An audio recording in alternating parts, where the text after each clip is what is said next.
Mike. I don't know who you are. I don't know where you are. But your name won't start changing your ways. And speaking of that, that helps us go right into it's not just Shine. Why are all of your clothes worse now? This is something that I fucking hate. Like, blue jeans are trash now. When I was growing up, blue jeans were literally twice or 3 times as thick. And they were actually like blue jeans were almost like a protective garment. Like, you could wear blue jeans and you would not get scratches and cuts. And you could it was almost like a protective garment. Now it's like, it's pure shit. I'm shopping at Abercrombie for the first time since I was in high school. Mildly triggering because this was like the coolest store back in the day, but I could never afford it because my family is middle class. Now that I'm here, I'm noticing 2 main things. One is that everything is kind of affordable, which was definitely not the case in high school. The other thing that I'm noticing is that everything is just a little bit shittier than you would want it to be. I'm seeing a lot of like loose threads on things and a lot of stuff that's just made out of 100% synthetic fabrics. The clothing just doesn't feel like this nice, firm, high quality that I associated with Abercrombie. Abercrombie still does sell some high quality clothing. Actually, I really like this dress and would totally buy it. And I'm glad they've decided to start using normal lighting in their stores. But seeing so much cheap and low quality stuff there made me wonder, did clothing used to be better when I was a teenager? It objectively Not just at was. Abercrombie, but across the board. So I scoured eBay, Depop, and Poshmark for clothes from trusted brands of the 90s and 2000s. Then I went to those same stores and bought the 2024 version of each item. Abercrombie was like legendary for really high quality denim. To compare the old and new, I got help from Amanda McCarty. I worked as a buyer in the fashion industry for about 20 years. In the span of my career, Did you cover the Labor Party moves? No. I didn't cover them banning fucking puberty blockers or whatever. I didn't cover that yet. Oh, I'll probably cover it tomorrow. I like to let some stories mature a little bit. Some stories, you know, my kind of philosophy on coverage is I try not to be the first wave of coverage of something. I try not to cover it because it's too thin. I try to let it marinate a little bit. Sell people Saturday stream possibly changed. The 2 major changes I would say are 1, nothing fits properly anymore. It's not you, it's nothing about your body, you're great. And 2, the longevity of these clothes, even how you feel when you put them on, has degraded so much. It's just not a good deal. It's not just in my head, it has gotten harder to find quality clothes that last, even at brands you used to like. If you're wondering why, keep watching. I want you to think about how many new pieces of clothing you bought last year. If you're anything like the average American, it was around 68. In 1980, that number was 12. But wait, it gets crazier. In the 80s, Americans spent about 7% of their annual income on clothes. Today, it's just 3%. We spend half as much, even though we're buying 5 times more. This Abercrombie ad from the 80s helps explain why. The high-quality wool was a huge selling point. They even tell you exactly where it's from. And notice how they say this is part of their fall collection? Because in the 80s and 90s, stores only had new clothes a couple times a year, usually a spring-summer collection and a fall-winter collection. And designers would start working on each collection up to 9 months in advance, because clothing production takes a lot of work. They had to think of hundreds of unique designs and whittle them down to the dozen or so best ones, send the designs to the factory, go back and forth with them for months to create a prototype, choose the best fabric. Notice that it shows it going to China, when in reality, most of the clothes in the 90s were still made in the US. Embellishments, and figure out the proportions for different sizes. According to the Lady Garment Workers Union. After all that, they'd place a massive order with the factory and then just pray the design would sell. It was kind of like a game of chance. You'd place 2 huge bets per year, and if your styles flopped, you'd be stuck with a whole bunch of clothes you'd have to sell at a discount or just throw away. That risk is why so much care and thoughtfulness went into making each piece of clothing, and why you could expect quality at every price point, even discount stores like Sears or JCPenney. Just look at the way JCPenney advertised their suits in this ad from the 80s. Two-piece suits that are expertly tailored, classically designed, and have an elegant touch. They're not selling you on the price or the trendiness, but on the craftsmanship and design.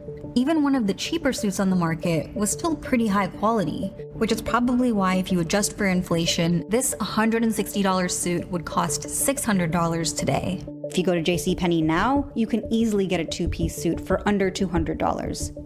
So in the 80s and 90s, people were buying fewer clothes, but they'd be well-made pieces that would be worn for years. And keeping up with all the trends, well, that was something only wealthy people could do. Pull the latest Briones and charge them to our account. Yes, ma'am. What are Briones? 6 months of my car payments plus a car. Then came a little store called Zara, and everything began to change. The New York Times coined the term fast fashion in this 1989 article about the first US store of Zara. The latest trend is what we're after, a Zara executive told the Times. It takes 15 days between a new idea and getting it into the stores. Remember, that took most stores 9 months. How did Zara do it in 15 days? By streamlining this part of the production process. I used to sell with something called suits at Macy's, that I could tell you before 2014, suits were a lot better quality in general, yeah. Beige goods. Rather than manufacturing overseas, Zara built their own high-tech factories in Spain, all connected to headquarters by an underground monorail. There, robots working around the clock cut and dye fabrics to create unfinished, uncolored pieces that can be turned into any garment.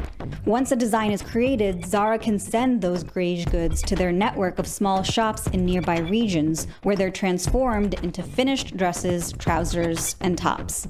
Instead of huge orders, Zara makes a small batch of each style to start with. The retail stores can then send feedback to headquarters about what's selling and what's not. This is like the opposite of what we have today, actually. And they can quickly ramp up production on whatever's popular, restocking within days if needed. It massively reduced the risk that came with clothing production. Instead of losing money on clearance sales or throwing away unsold goods, Zara's styles often sell out quickly. The designers don't have to predict trends a year in advance. They can just respond to fashion trends as they emerge, though sometimes that gets a little sketchy. They just steal people's ideas. Here's a look from the high fashion designer Celine, from a collection that debuted on the Vogue runway in 2013. This skirt would have retailed for at least $1,000. And here's a very similar looking skirt selling on Zara's website for just $80. According to the Wayback Machine, Zara had this skirt for sale by August, which would have been just a few weeks after Celine's version landed in boutiques. These runway knockoffs and how quickly Zara could get them into stores were wildly popular. By August 2008, Zara's parent company Inditex became the world's largest fashion retailer. Guys, I can't believe they were doing intellectual property theft. This is also like how I can't believe we're 6 subs short of the sub goal. Blink, blink, blink.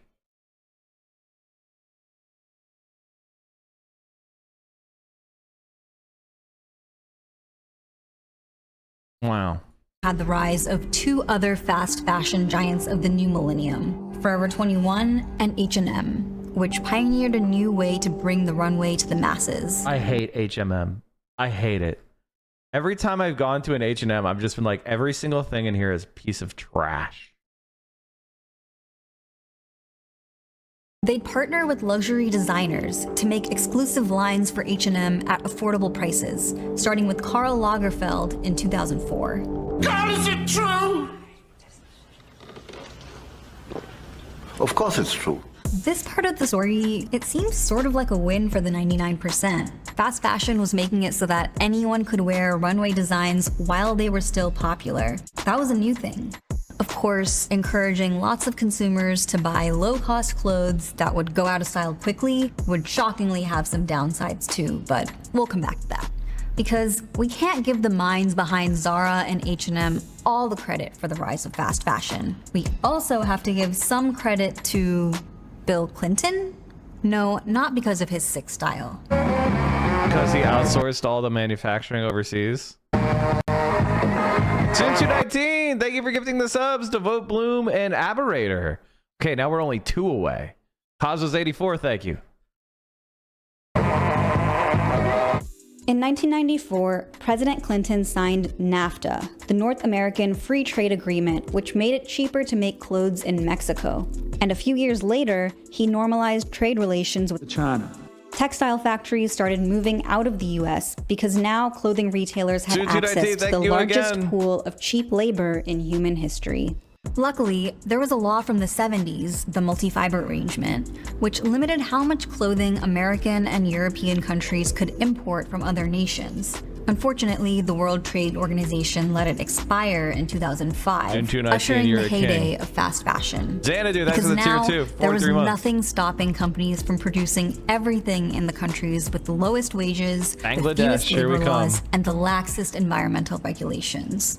We've arrived at the fashion landscape that I remember from my teens. In the 2000s, you had 4 distinct buying options ranging in price and quality. Oh my god, this is so interesting. This is so interesting because this is like they're like explaining class stratification.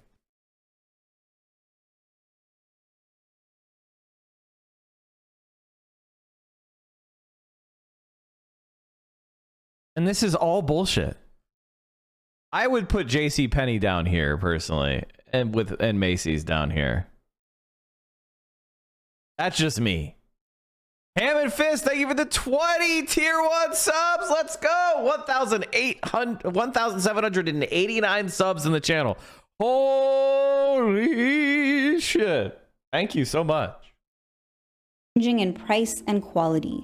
High fashion or luxury brands, department stores, mall brands, and fast fashion. Okay, I see how they're dividing it. But these days, it kind of feels like the bottom of this pyramid has collapsed and everything's a little cheaper and shittier. J. Crew, Anthropologie, Abercrombie, these didn't used to be considered fast fashion, but now they arguably are. And that's because of 2 very big things that changed the experience of shopping into the hellscape of today. The first is the 2008 financial crisis. I was going to talk about how in the department stores there's different layers, right? Like you have like your Kohl's, and then you have like your maybe like your Macy's, and then you have like your Neiman Marcus and your Bloomingdale's. You know what I mean? Consumers no longer had as much money to spend, so they began drifting over to cheaper options. While all of the other non-fast fashion retailers were struggling, Forever 21 was opening store after store after store. H&M, the same thing. Zara is spreading into other cities. And so the conversation began, how do we compete here? What if we continue to show the same prices on the price tags that we always have? But we know that we're going to sell most of the units of that style on sale. And we plan for that. So let's say this dress costs $40 to make, and it retailed for $100 in 2007. In 2010, during the recession, the retailer would keep the price tag at $100, but expect that most pieces will only sell once it goes on sale. So they'll only spend, let's say, $15 to make it, so they'll still make a profit. And how do you make clothes for cheap? Well, by making cheaper clothes. You add synthetic materials like polyester instead of selling pure natural fibers like cotton and wool. You skimp on details like pockets, buttons, and zippers, and offer less sizes. I could see all these things play out in the clothing I bought, like these men's jeans from Abercrombie from the 2000s versus now. The vintage pair weighs a hefty 761 grams. That's what I'm talking about.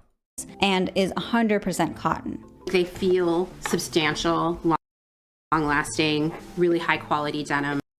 They have a decent amount of distressing on here that was probably done by hand to sort of break down areas, make them softer. In the fast fashion era, a lot of this is skipped, where it's just like, let's just spray them with acid or do other things that are like actually like very toxic. The new pair weighs less at 720 grams and is a cotton elastane blend. This is that. The elastane blend, yep. They all stretch. Whereas the old denim did not. The old denim you had to physically squeeze into. The new stuff stretches. Fast fashion trick of, okay, if we add a little bit of stretch, it will fit more people theoretically, and they'll be less likely to return them. But putting elastane in jeans shortens the lifespan pretty significantly. Those elastane fibers that are woven in here, they're plastic and they break. And the more you wash them, the sooner they break. But you get into the cycle where you have to wash the jeans more often to get them to go back to size because they get stretched out. The other main difference between these jeans, the zippers. We have a legit, luxurious zipper, long-lasting, 100% metal. They smoothly go up and down. Like, these are things that you take for granted until you get a bad zipper. The new pair, when you were trying to unzip these, that sound, you can feel like this zipper is going to be a problem soon.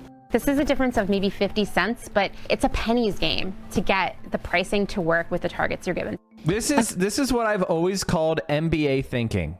This oh my god, I even had a long rant about this. You guys remember the long rant I had about this? I actually should probably like make a TikTok or something when I make these rants, which would be a smart thing for me to do. But basically, when you go to MBA school, Masters of Business Administration, it's about managing spreadsheets. And so when you have a successful company, think about companies that actually blow up. It's because people like the product.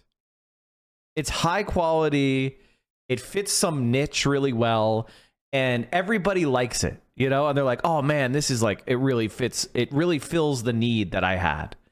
And it's quality, and I could depend on it. And then people start associating that brand name with quality. And so there's a lot of growth. And then the growth gets to a natural plateau where it's like, okay, you fully fulfilled your brand niche. You have served the need, and growth stops. You know, you have good margins, you're making lots of profit, but the rate at which you're making profit is not going up anymore. And that's not acceptable in neoliberal capitalism. Nah. So what happens? You transition from the founders, who are oftentimes like engineers or designers or people that had some sort of fixation on the product that they had a lot of pride with. And the company matures and gets handed over to the business administration people. And they come in with their spreadsheets and they're like, you know, we could make 10% more profit if we switched out the zipper. We could make 3% more profit if we move the factory to Mexico. We can make 8% more profit if we did. And they do that. And they change all those levers. And they start pumping out the new shit. And it's garbage. But there's an overhang. Right? Because people still think of that product as good. The like respect for it, the belief in the brand name, they're mortgaging it. Like, and it takes time for the information that the product is not the same to actually disperse through the market. So in the first quarter after they make those changes, they see a big spike in profit. Yay! Bonuses for everybody. But over the quarter after that, people start recognizing that this product sucks, and then it starts losing market share. And it gets in a decline, and it's a secular decline because people don't like the products anymore and they're trash. So what's the reaction you do to declining profit? Decrease quality again. And that causes another sugar high and levels things off. Bonuses again. But as things are just getting shittier and shittier and shittier until finally it reaches a breaking point, and then it's like it falls off a cliff. That is what happens in product after product after service in America. We constantly see these MBA bean counter Wall Street managers fucking destroy everything. Now everything sucks. And, you know, we all find something we really like. We all find a new product, a new company that's high quality. We all flock to it. And then the cycle repeats. And it will always do this. Game to get the pricing to work with the targets you're given. Another area that you can really see how quality degraded is with sweaters. We compared an Anthropologie sweater from today to a vintage sweater made in the 90s. This sweater is Liz Claiborne, which is like Anthropologie before Anthropologie. The vintage sweater is 100% wool. The one made today is 100% polyester. The vintage sweater has metal buttons. The other one has no buttons at all. The vintage sweater is a size medium. The one made today is one size. When I see one size in something, I'm like, oh, it's because they couldn't afford to buy it in sizes to meet the margin targets. Even with all these cost-cutting measures, traditional retailers were struggling. And that's around the time private equity firms started buying them up, saddling them with debt, and letting all the business decisions be made by finance bros whose idea of fashion is that Patagonia vest over a gingham shirt. And on top of all that, there's still that other huge change that I mentioned, the final death knell in quality clothing, the internet. Well, funnily enough, Patagonia is high quality shit. But, you know, but it was like a non-profit. And fast fashion are a match made in heaven. Social media helps shorten our attention spans, which extends to fashion trends too, which cycle through faster and faster. That makes fast fashion indispensable to influencers who rely on a steady stream of new clothes for their content. This puts pressure on all of us to wear a totally unique, never before seen outfit every single day, which is pretty hard. Lizzie McGuire, you are an outfit repeater. I guess now it's time to talk about Shein, Zara's more chaotic little sister, the logical conclusion of fast fashion. Shein is a company that focuses on... By the way, why is it getting shit on? Because it's Chinese. It's not that it's doing anything different. It's just better at it. Selling as much hyper trendy, super low quality clothing they can for mind-blowingly cheap prices. Shein raked in close to $10 billion in 2020. It's currently the biggest clothing retailer in the world, even beating out Amazon in the US. Shein is not just fast fashion, it's instant fashion. Zara can get products from drawing board to store in 15 days, Shein can do it in 3. Zara can release 35,000 new items of clothes per year. Shein will release that many in just a couple weeks. So how do they do it? Rather than functioning as a cohesive clothing manufacturer with its own factories like Zara, Shein is more like Amazon, a huge marketplace selling clothes from thousands of independent Chinese factories. And it treats those factories sort of like Uber treats its drivers. The factories are hooked up to Shein software that collects real-time feedback about which items are selling well and which aren't. The software then sends alerts to the factory owners' phones to ramp up or slow down production. It's Zara's small batch production on steroids. And just like other billionaires, Shein finds creative ways to avoid US taxes. See, when you buy something from Shein, your clothes are shipped to you directly from the factory in China. There's no big Amazon-style warehouses in the US full of Shein dresses. I mean, that's even more efficient. This is even more fragile of a production chain. This is you know, what is that called again, chat? When it's like fuck, there's a specific term for it when for production chains that are very fragile. Just-in-time production. This is just-in-time delivery. Packages valued at under $800 can enter the US duty-free. Shein merchandise is pretty much always exempt from consumer goods tariffs. That exemption, it's called de minimis, was originally created so you could buy a rug or a lamp while you're on vacation and ship it back to yourself without having to pay tariffs. Not for big clothing retailers. 50 years of fast fashion and ultra fast fashion has completely changed our relationship with clothes. Instead of being something to cherish and care for, they're now just another cheap and disposable plastic consumer good. Thanks to fast fashion, clothing retailer is in a race to the bottom death spiral. Everything is fast fashion now. And the thing is, all this overproduction... Even the stuff at the top, like even if you go to the even if I go to like Boss or Dolce & Gabbana, or even if you go to like the really overly expensive stuff, it's shit. It's actually also shit. Like I bought one thing. I bought one what is it fucking called? Athleisure thing from Boss once. And it was massively overpriced. And it was trash. It was fucking trash. I highly regretted it. I was like, oh, I thought I was going to get something that was of quality. But no, it wasn't. It was shit. It was plastic shit. Like anything I could get from Shein.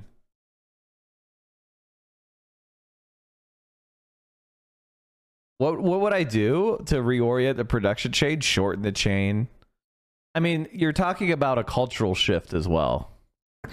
It doesn't just affect clothing quality. When private equity and fast fashion companies greedily maximize their profits no matter what the cost, that hurts workers across the entire textile supply chain. Now, mass-producing clothing has always relied on extremely exploitative labor and dangerous working conditions. But as the industry gets bigger, the casualties and abuses do keep growing. Like when a garment factory collapsed in Bangladesh in 2013, killing over 1,000 workers. Oh yeah, Maddie Iglesias said that was a good thing, by the way. But the fast fashion companies that produce clothes there hardly faced any accountability. So it's no surprise that nearly 10 years later, a 2021 investigation by Public Eye, a Swiss human rights group, showed that factories that supply Shein are crowded and unsafe, with blocked emergency exits and people regularly working over 75 hours a week. Slavery is still an issue too. According to recent investigations, anywhere between 20 and 30% of clothes being sold in the US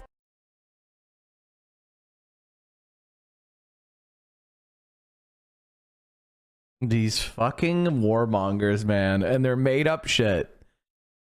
Oh, it's cotton from Xinjiang region, which has been banned because of concerns over forced labor. Is there actually evidence of these concerns?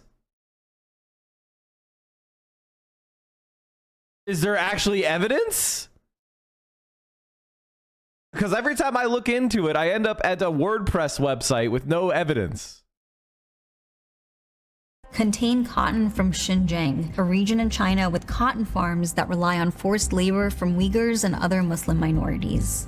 The prices that we are offered on these clothes, that are the prices we're willing to pay, are not based in a reality where everybody involved is paid a living wage and works under good conditions. I mean, they're built off of cutting corners and exploitation. Now, I want you to once again think of all those new clothes you bought last year. How many of them will you still be wearing next year? The year after? The average American gets rid of 81 pounds of clothes per year, and that's nothing compared to the hundreds of billions of pounds of unsold clothing and returns that manufacturers and retailers throw away. No one actually knows how much exactly it is, but we do know that you can see the world's textile waste from space. This mountain of discarded clothes in Chile's Atacama Desert grows by 39,000 tons per year. Crazy. The polyester that's in almost all clothing these days will take centuries to decompose. None of this bad PR is slowing down textile production at all. Shein is on the verge of an IPO on the London Stock Exchange with a $64 billion valuation. That kind of stuff makes the fast fashion industry seem unstoppable.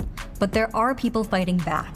First, there's that de minimis tax exemption we talked about that allowed Shein to evade tariffs. A bipartisan group of lawmakers are trying to close that loophole. Meanwhile, New York lawmakers have introduced legislation to create, for the first time, legally binding environmental and labor standards for the industry. By the way, I'm in favor of this. And dozens of brands have been... I just think that it's weird. I just do not support any of the like xenophobia bullshit, because it's not about, no one gives a fuck about any of that. They're lying. They're lying through their fucking teeth. But if you get a bunch of like, you know, pro-trade unionist labor laws in America, I'm in favor of that. Just sanctioning China so we can import from India is bullshit. Investigated for using cotton from Xinjiang, If that makes sense. Including H&M, Nike, Uniqlo, Burberry, and Shein. But there's still a lot to be done, and the industry is going to fight every step of the way. Remember when I said Shein's IPO is in London? The reason they're not doing it in New York is because they didn't want to comply with US regulations that would force them to make disclosures about forced labor in their supply chain. They haven't given up though. They're lawyering up and lobbying against those regulations. Fast fashion is the story of unchecked corporate greed in a bargain for lower prices for, well, you. Though, as we've shown, that hasn't actually worked out for consumers. We need lawmakers to continue cracking down on corporations like Shein, because we all deserve clothes that look and feel good, but I don't agree with cracking them down unless you're reshoring to America. Unless you're reshoring to America, I don't give a shit about this is bullshit. Don't require exploiting workers and destroying the planet just to be affordable. Thanks for watching The Classroom. We're always looking to tell more stories like this one, exposing greedy corporations and unpacking economic systems that impact all of our daily lives. What other issues do you want to see us cover? She has no idea who Mike is. Mike. I don't know who you are. I don't know where you are. But you may want to start changing your ways. Change your ways. Or changing